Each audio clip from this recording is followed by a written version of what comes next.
talaga na nandun talaga yung commitment mo for the Lord, nandun din talaga yung heart mo, passion mo for the people na pati family mo gusto mo makilala, nakakilala din kay Lord. So, ayun, and picture. Ayun.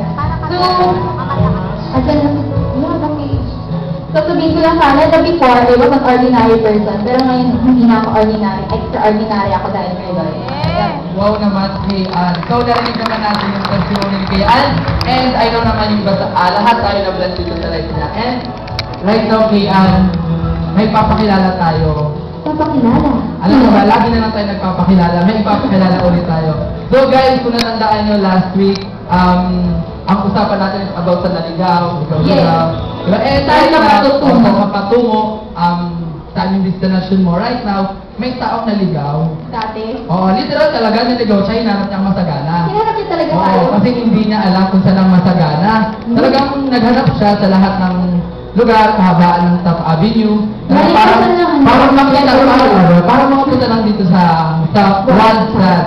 Kasi grabe, kakaiba talaga ang Wildstand. Alam niyo ba yan? Nakakaiba ang Wildstand? Yes! So guys, may bisita tayo right now ngayon. Bigyan lang natin ng konting background kung sino bisita natin kay Ann. Yes, okay. Let's introduce our visitor.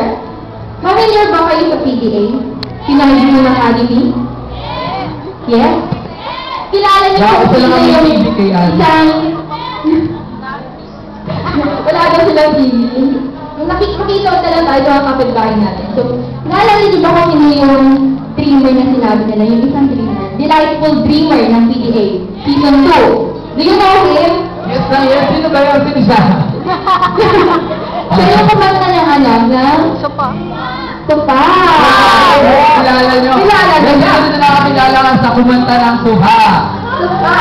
Ano ba? And like how binisita niya tayo, talagang pumatok siya sa iba't ibang departamento dyan, sa kabaan ng Top Avenue. And ngayon, hindi lang natin maririnig sa TV ang kanyang kanta, hindi lang sa radyo. Live na live! Live na live! Guys, ladies and gentlemen, please all welcome Glenn Bernat!